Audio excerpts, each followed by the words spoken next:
Capacitor को और inductor को एसी सप्लाई में लगाती है। फिर हम लोगों ने वहाँ से ना दो चीज़ें याद करना, क्योंकि वो दोनों की दोनों चीज़ें आज बहुत इंपॉर्टेंट रोल में आने वाली है।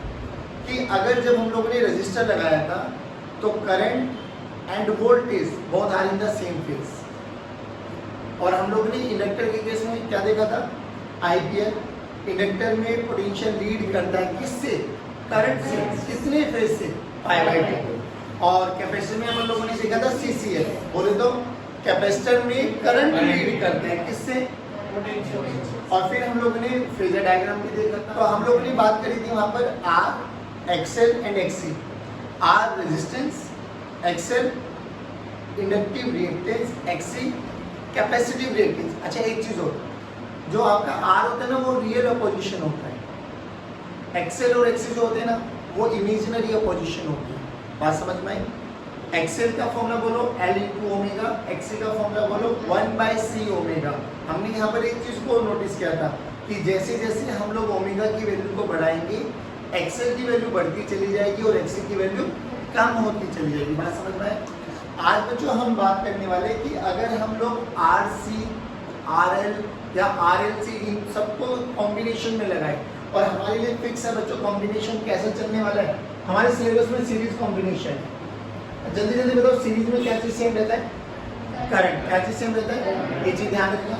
अभी हम लोगों ने क्या किया बच्चों, यहाँ पे R और एक कैपेसिटर को कंबाइन कर दिया, और सप्लाई कितने बच्चों, स्टैंडर्ड वही। V की वैल्यू कितनी है, V0 sine of omega t, या E equals to E0 sine of omega t, जो तुझे लेना है वो ले सकते हैं। जो हम लोग दे रहे हैं उसका P कितना है बाबा, V0, डन है। ये रेजिस्टेंस है, इसके क्रॉस कैपेसिटर है। अब एक चीज ध्यान रखना, प्लीज थोड़ा सा अटेंटिवली बैठना आज के लेक्चर में। एक चीज समझ में आ गई ना बच्चों, सेम ऐसे ही आप RL कर सकते हो, डिट्टो सेम RLC कर सकते हो। तो केवल और केवल ये समझ में आ गया, तो बाकी कुछ है ही नहीं तेरे लिए, बहुत इजी सी चीजें चलने वाली है। देख ध्यान से, अब जो कि दोनों के दोनों सीरीज कॉम्बिनेशन है तो करंट फ्लो करने वाला है। अब इसके अक्रॉस हम दो मानते हैं, एक VR और एक VR0।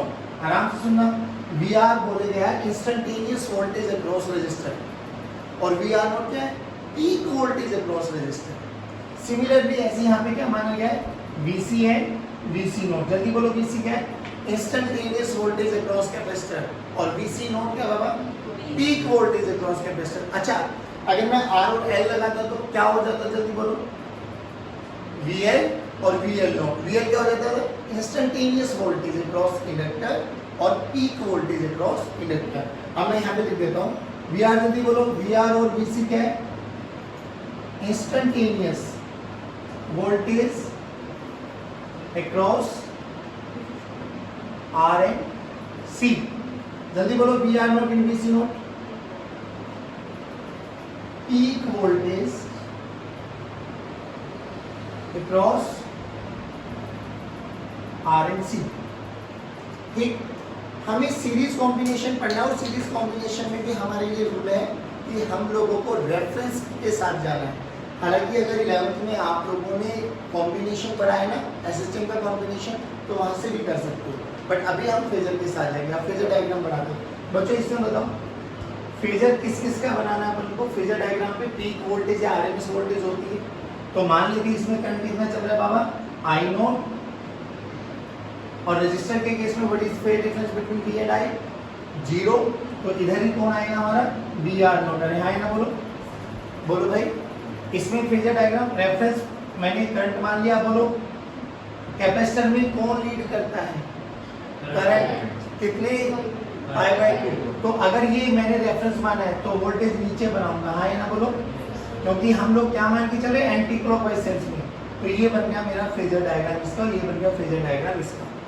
अब एक चीज और बताओ बच्चों मेरे, क्या मैं इन दोनों फेजर डायग्राम को एक साथ बना सकता हूँ? बिल्कुल, देख ध्यान से, ये मेरा रेफरेंस वेक्टर है। रेफरेंस वेक्टर मैंने, रेफरेंस फेजर मैंने क्या मानना है, करंट। तो ये मेरा I0, इधर कौन है बाबा, VR0, और नीचे कौन है बच्चों, VC0। पहले ये बताइए, समझ में आया क्या? मेरी सप्लाई की पीक वोल्टेज कितनी है, V0। कई बार क्वेश्चन आता है ऐसे बोला हुआ कि देखो ये V0 है, इसके क्रॉस पीक कितना है, VR0, इसके क्रॉस पीक कितना है, तो कई बार देखो ये इक्वेशन मिलने वाली है आपको, बताओ ये ठीक है या गलत? जल्दी बोलो, ठीक है या गलत? गलत है। क्यों? क्योंकि हम भाई वैसे ठीक बोल रहे थे तुम कि सर ये पीक वोल्टेज है, ये पीक वोल्टेज है, तो पीक ही तो आना चाहिए। बट बाबा ये तब पॉसिबल होता है जब सारे के सारे सेम फेज में हो। सोच के देख, इन दोनों में तो फेज डिफरेंस 0 है, इनमें फेज है, तो हम इनको डायरेक्ट ऐड नहीं कर सकते। तो ये लिखने का तरीका गलत है। पूछा जाता है एक नंबर में कि पीक वोल्टेज इतना है, इसके क्रॉस इतना है, तो हम क्या इनको एल्जेब्रिकली ऐड कर सकते हैं? तो आपका आंसर क्या होना चाहिए? नहीं कर सकते। तो फिर कैसे ऐड करेंगे? मुझे V नोट मिल जाए। ध्यान से देख, पोटेंशियल एक स्केलर क्वांटिटी है, बट फिर भी हम इनको वेक्टोरियली ऐड करेंगे। तो इधर भी R नोट, ये भी पीक वोल्टेज, ये भी पीक वोल्टेज, तो इनका रिजल्टेंट भी क्या आएगा बाबा? Peak voltage. यानी हाँ है ना बोलो? और ये पीक वोल्टेज क्या आएगी बच्चों मेरी? V note. नहीं आया बच्चों? जल्दी बोलो, V नोट को क्या लिखेंगे हम लोग? पाइथागोरस थ्योरम लगाओ, V नोट का square this is plus to VR naught का स्क्वायर प्लस BC नोट का स्क्वायर। जल्दी बोलो, V नोट क्या आ गया?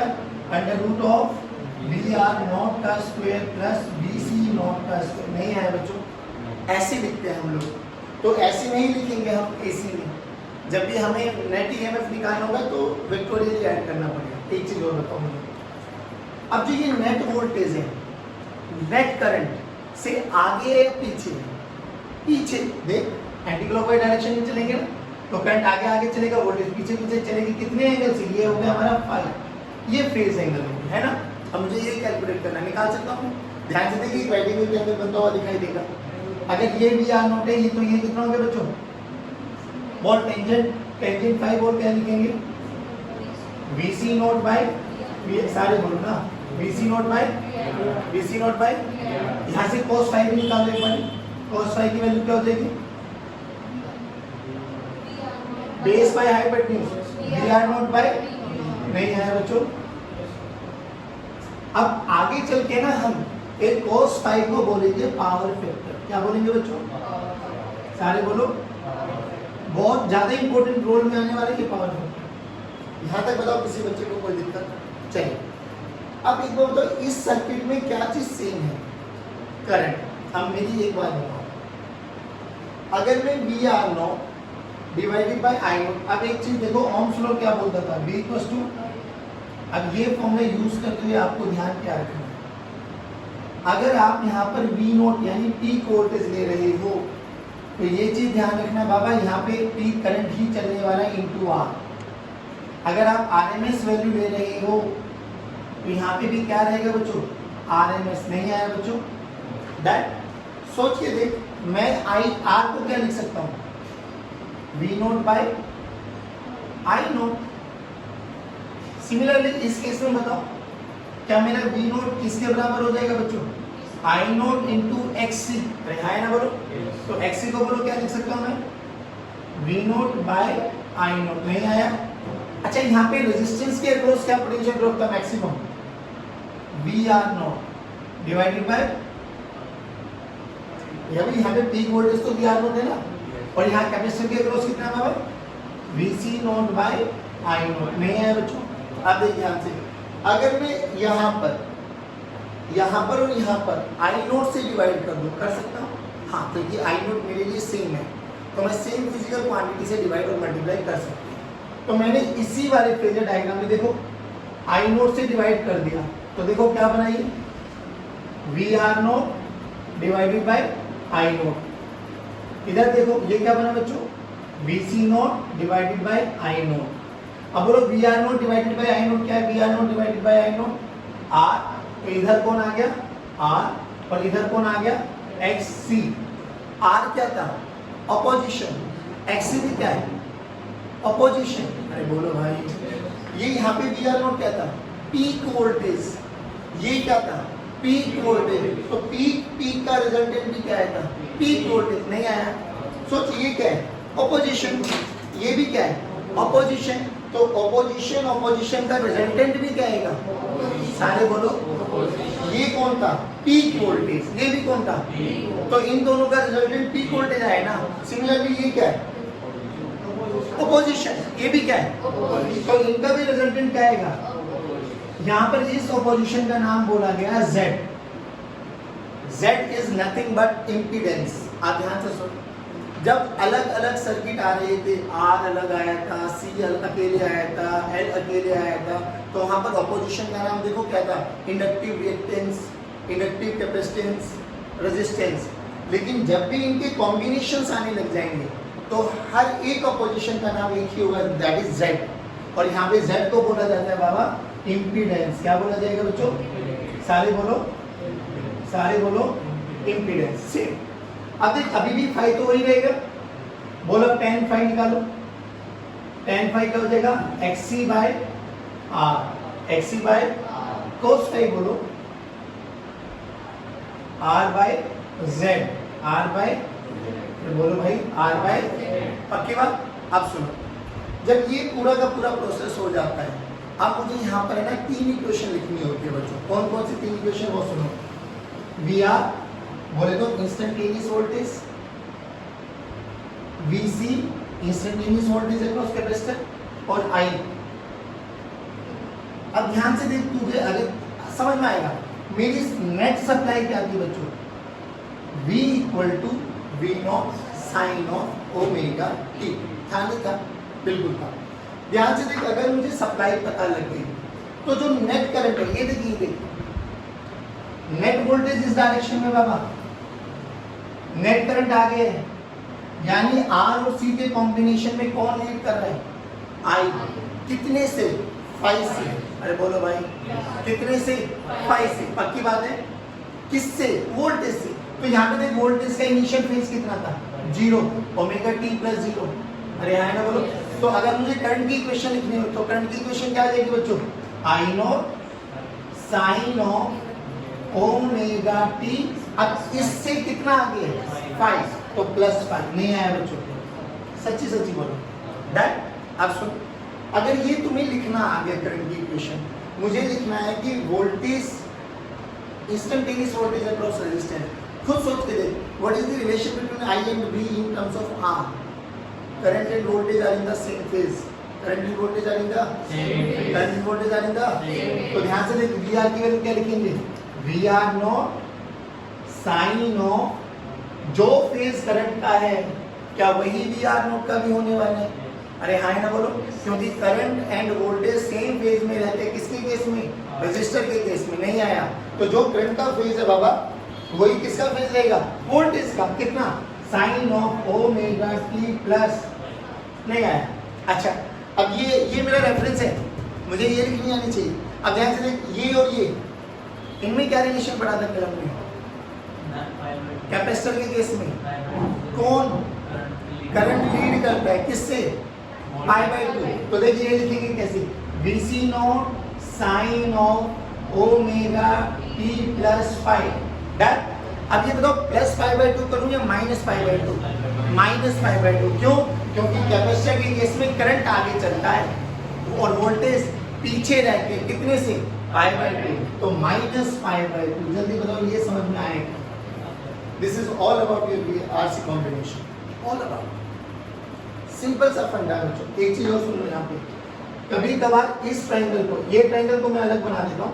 इधर R, ये हमारा XC और ये हमारा Z। तो ये R, तो ये XC, तो ये भी XC। कई बार इस ट्रायंगल का नाम बोला जाता है इम्पीडेंस ट्रायंगल। आपको देखने को मिल जाएगा। इम्पीडेंस क्यों? ऑपोजिशन वाला सर्किट। तो ये भी ऑपोजिशन, ये भी ऑपोजिशन, ये भी ऑपोजिशन। Z की वैल्यू निकालो। Z की वैल्यू बोलो √ of R square plus XC का स्क्वायर। नहीं आया बच्चों? आराम से इसको ना 1 मिनट तक ऑब्जर्व करो कि हमने क्या किया। RL खुद करके देखो। अब जैसे हम लोग ने RC बढ़ाना, यू विल फाइंड कि RL भी सेम है।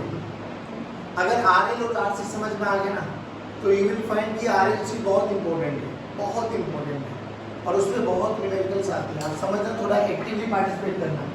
ये हम लोगों ने R लगाए, ये हम लोगों ने L लगाए, और हम लोगों ने वही सप्लाई लगा दी। चलो अगला स्टेप बोलो क्या करें? यहाँ पर R, यहाँ पर L, यहाँ पर VR मान लेते हैं, और ये VR नॉट, यहाँ पर VL और सारे बच्चे बोलो ये वाली इक्वेशन बोलो, V naught sine of omega. Standard हमारे घर में आती है, कोई दिक्कत वाली बात नहीं। अच्छा अब क्या करें बाबा, फिर वही वी आर और वी एल बोलो, वी आर और वी एल बोलो। हाँ, instantaneous voltage across, instantaneous voltage across R and L. अच्छा V R naught and V L naught बोलो बच्चे, peak voltage, very good, peak voltage across, बहुत बढ़िया। अच्छा एक चीज और बोलो, ओम्स लॉ क्या बोलता है जल्दी, V इक्वल्स टू, सभी बच्चे पार्टिसिपेट करें, V इक्वल्स टू, सिमिलरली अभी भी V नॉट की वैल्यू को क्या लिख सकता हूँ, I नॉट इनटू, और सिमिलरली V नॉट की वैल्यू को वहां पे क्या लिख सकते हैं, I नॉट इनटू XL। तो यहाँ पे R की वैल्यू क्या आ जाएगी बच्चों, V naught by I naught. यहाँ पे V नॉट कितना बच्चों, VR नॉट, अरे बोलो भाई VR नॉट बाय, तो यहाँ पे क्या बन जाएगा XL की वैल्यू, जल्दी बोलो, VL naught by I naught. नहीं आया बच्चों, चलो ये स्टेप तो याद होनी चाहिए। अब क्या करना है बच्चों, फेजर बनाते हैं। चलो रजिस्टर फेजर पे P क्या RMS, तो इधर हमारा I नॉट है, तो बोलो VR नॉट भी इधर ही रहेगा। क्यों बोला ऐसे, क्योंकि voltage and current are in the same phase in case of resistor. इधर बोलो बच्चों कौन लीड करेगा, वोल्टेज, किससे, अब करंट को मैंने x एक्सिस में माना हुआ है, करंट मेरा x एक्सिस में बाबा, तो बोलो वोल्टेज को किधर बनाऊं, ऊपर या नीचे, ऊपर, वोल्टेज लीड कर रहा है VL नॉट, अरे हाँ ना बोलो। अब इन दोनों को दोबारा से क्या करो, एक ही रेफरेंस में लगाओ। आओ ये हमारा I नॉट, ये हमारा VR नॉट, और VL नॉट कहाँ गया बच्चों, ऊपर, जल्दी बोलो। ये पीक वोल्टेज, ये पीक वोल्टेज, तो रिजल्टेंट भी कहाँ मिलेगा, P, कितना मिलेगा, V नॉट, ये फाई आ गया। अब ध्यान से देखिए, जो मेरी रिजल्टेंट वैल्यू आई है पीक वोल्टेज, क्या वो नेट करंट से आगे है या पीछे, आगे, कितना, 5 एंगल, तो यहाँ पे tan फाई निकालो बच्चे, जल्दी बोलो, VL नॉट बाय, नहीं VR नॉट तो ये है बच्चे, VL naught by VR naught, नहीं आया, cos फाई की वैल्यू बोलो बच्चों, cos फाई की वैल्यू, जल्दी बोलो, VR naught by V naught, नहीं आया बच्चों। फिर वही करना है, जो कि करंट सेम है, तो I नॉट से डिवाइड कर दो, I नॉट से डिवाइड करो, जल्दी देखो क्या बना, जल्दी बोलो भाई, VL naught by I naught, VL naught by I naught क्या होता है बच्चों, XL, क्या होता है, सारे बोलो भाई, इधर क्या आ जाएगा बाबा, VR naught by I naught, बोलो क्या बन जाएगा, R, ये भी अपोजिशन, ये भी अपोजिशन, तो रिजल्टेंट भी क्या मिलेगा, सारे बोलो। और यहाँ पे अपोजिशन को किससे रिप्रेजेंट किया जाता है, Z, किससे रिप्रेजेंट किया जाता है, पाई के पीछे पड़ा हुआ है, किससे रिप्रेजेंट किया जाता है, Y, Z से। यहाँ पे Z की वैल्यू बोलो, Z की वैल्यू बोलो, अंडर रूट ऑफ R का स्क्वायर प्लस XL का स्क्वायर, नहीं आया बच्चों।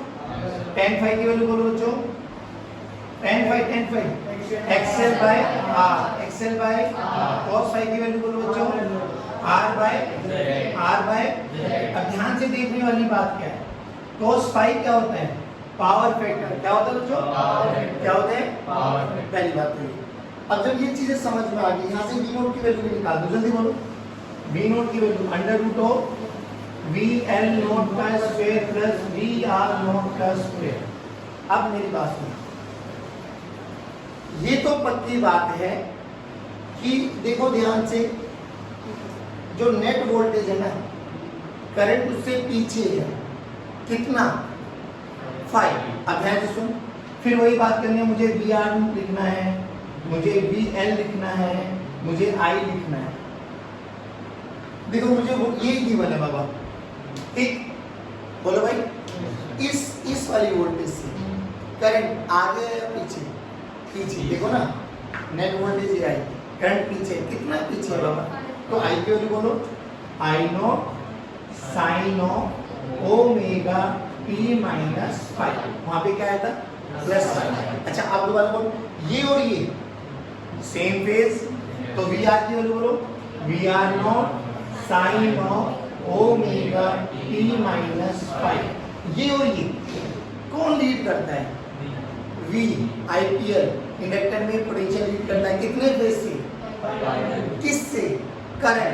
तो करंट तो ये रहा, तो बोल यहाँ पे VL की value VL naught sine of omega t minus pi plus नहीं आया, पक्की बात, डन। ये सब चीजें हम लोगों को आनी चाहिए। सेम बता, कोई दिक्कत आई है?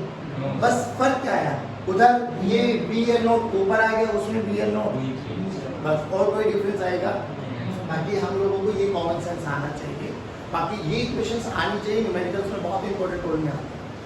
ऑब्जर्व कर ध्यान से, कॉम्बिनेशन ऑफ LCR सीरीज सबसे इंपॉर्टेंट। अब बट यू विल फाइंड कि सेम ही है। बोलो, ये R बना दिया, ये L बना दिया और ये C। अब थोड़ा हेल्प करना और जल्दी जल्दी बोलेंगे। बोलो सप्लाई साइन ऑफ, ये कौन है R, ये कौन है L, ये कौन है C। अच्छा एक बात बताओ मुझे, सीरीज है, करंट सेम रहेगा, फेजर डायग्राम बनाते हैं डायरेक्ट। जल्दी बोलो, इसमें फेजर डायग्राम I नोट और VR नोट इधर, अरे हाय ना बोलो, what is VR note? Peak voltage across, इधर आ बच्चे, इधर I नोट, बोलो VL नोट किधर बना, ऊपर या नीचे? ऊपर, बहुत सुंदर, VL नोट। इधर क्या बना है बच्चों? I नोट इधर, VC नोट बोलो किधर बना? श्योर? अब ये तीनों को एक ही रेफरेंस में बनाना है, एक ही फेजर में आइडेंटिफाई करना है मुझे। आ जाओ, रेफरेंस मेरा I नोट, इधर मेरा VR नोट, ऊपर VL नोट और नीचे।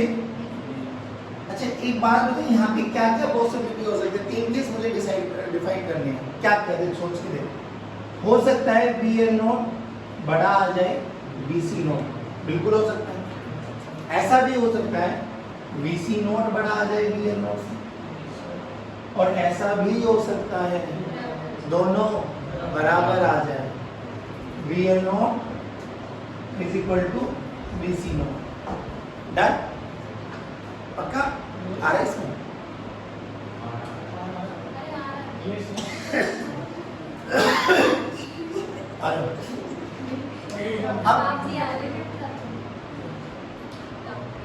अब मुझे एक बात बताओ, सोच के देख, अगर VL नोट बड़ा हुआ VC नोट से, और तुझे एक चीज समझ में आनी चाहिए, VL नोट और VC नोट एक ही लाइन में है, तो मैं इनको डायरेक्ट ऐड और सब्ट्रैक्ट कर सकता हूँ। बट मैं VL नोट VR नोट को, VC नोट और VR नोट को डायरेक्ट ऐड या सब्ट्रैक्ट, क्योंकि दोनों सेम फेज में। एक चीज समझ में आए, एक छोटा सा बता, ऊपर VL नोट 5 वोल्ट है, VC नोट 3 है, तो बोलो नेट किधर है? ऊपर। नहीं आया? इस केस में मान लो ये 5 नीचे है और 3 ऊपर है, और अगर ऊपर भी 5 नीचे भी 5, एक दूसरे को कैंसिल आउट करेंगे। खुद एक बात बता, अगर एक दूसरे को कैंसिल आउट कर दिया उन लोगों ने, तो बचा को इधर I नोट और, अरे ये कहीं पढ़ा है हम लोगों ने, प्योर आर, यही तो फेजर डायग्राम बनाए थे प्योर आर के केस में, कि करंट और वोल्टेज ही तो रह गई थी, नहीं है? पक्की बात। यानी LCR सर्किट अगर VL नोट VC नोट के बराबर आ जाता है तो वो प्योर रेजिस्टिव सर्किट की तरह बिहेव करता है। तो LCR circuit will behave as, बोलो, प्योर आर सर्किट। नहीं आया? इधर आ, खुद सोच के देख, अगर VL नोट बड़ा है तो नेट वोल्टेज ऊपर बता क्या बचेगा? VL naught minus VL naught minus, सारे बोलो भाई VL नोट माइनस, चलिए जी VL naught minus VC note. इधर कौन बचा बच्चों? VR note. ये भी पीक रिजल्टेंट भी क्या देगा? अब ध्यान से देख, ये आ गया मेरा V नोट, वही 5, बोलो V नोट की वैल्यू यहाँ से, V नोट की value under root of VR naught का square plus VL naught minus VC naught का स्क्वायर। बाबू मुझे एक बात बताओ, बस अगर तुम्हें सब चीजें समझ में आ रही है, ये बोलो ये I नोट है ना, I नोट से वोल्टेज, नेट वोल्टेज लीड कर रही है या लैग कर रही है? लीड। वोल्टेज लीड किसमें करती है? Inductor, capacitor, resistor. इंडक्टर। यानी ये LCR सर्किट कुछ कैसा बिहेव करेगा? इंडक्टिव सर्किट के लिए नहीं आया, तो यहाँ पर किसका डोमिनेंट ज्यादा होगा? इंडक्टिव। तो सर्किट विल बिहेव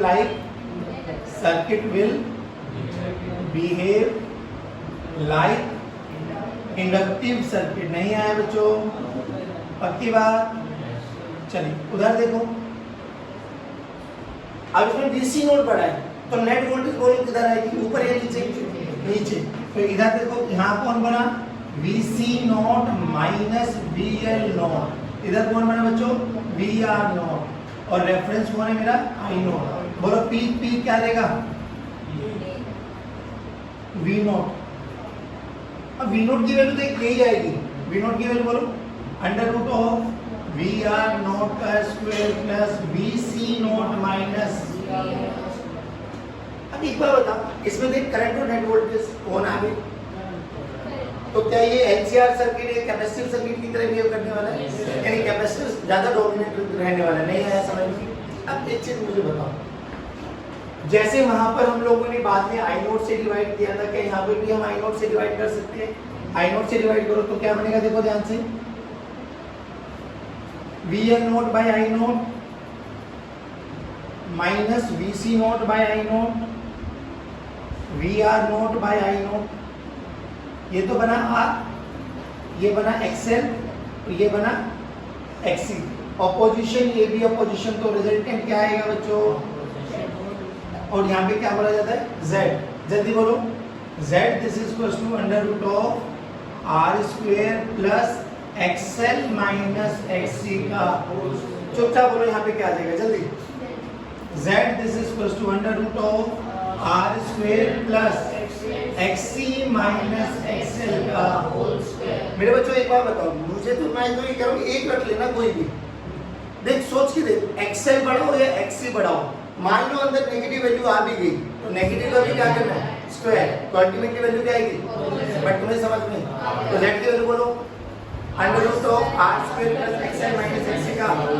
एक बार और बोलो, R square plus XL minus XC का होल स्क्वायर का अंडर रूट। आया ना? बोलो एक चीज बोलो, फिर यहाँ से वही tan phi निकालो जल्दी जल्दी।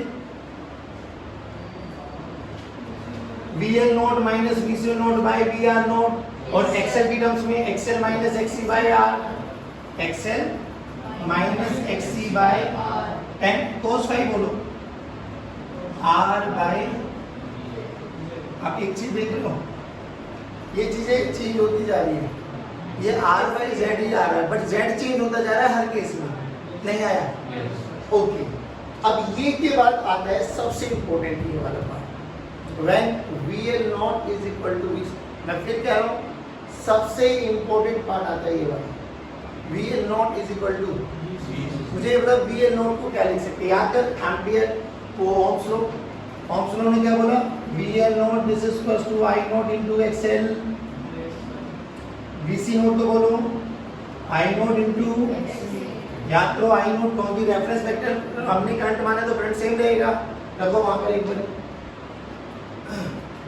I naught into XL this is equal to I naught into I naught ने I नोट को, तो XL must be equal to. बच्चों इनको बोलते हैं हम लोग रेजोनेंट कंडीशन। क्या बोलते हैं? क्या बोलते हैं? क्या बोलते हैं? मैं जो बोल रहा हूँ अगर वो आपके समझ में आ गया तो तुम और मैं रेजोनेंट में हैं। मैंने बोला कुछ, आपको कुछ नहीं समझ में आया तो हम दोनों रेजोनेंट में। बाकी कल इस पे और भी चर्चा करूँगा कि एक रेडियो कैसे वर्क करती है, टेलीविजन कैसे काम करता है, सब चीज़ें बताएंगे कि रेजोनेंट का क्या खेल होता है। अभी के लिए कंडीशन याद कर, VL naught is equal to VC naught, सबसे मोस्ट इंपोर्टेंट पार्ट है RLC सीरीज सर्किट का। तो यहाँ पे एक और फैक्टर क्या आता है? XL must be equal to. अच्छा XL की वैल्यू बोलो, L omega 1 by C omega की वैल्यू निकालो यहाँ से, omega square must be equal to 1 by LC। ओमेगा की वैल्यू बोलो 1 बाय रूट LC। इसको बोलते हैं हम नेचुरल फ्रीक्वेंसी या रेजोनेंट फ्रीक्वेंसी। क्या बोलते हैं? सारे बोलो। ओमेगा की वैल्यू को क्या लिख सकता हूँ 2 पाई बाई टी, टी को 1 बाई टी को क्या लिख सकते हैं एफ, एक और याद कर लो तो 2 pi F naught this is equal to 1 by root L C, तो एफ नोट की वैल्यू बोलो बच्चों 1 by 2 pi root L C. ये क्या होता है नेचुरल फ्रीक्वेंसी, अरे हाँ ना बोलो ये रेजोनेंट फ्रीक्वेंसी, नहीं आया समझ में। चलिए आज की कक्षा को यहीं समाप्त करते हैं, बट एक चीज ध्यान रखना सबसे इंपॉर्टेंट पार्ट है, सबसे ज्यादा यूज में आने वाला पार्ट है, कल बहुत डिटेल से एनालिसिस करने वाले इसकी, ठीक है बच्चों। चलो thank you very much, have a good day, God bless you, जय हिंद।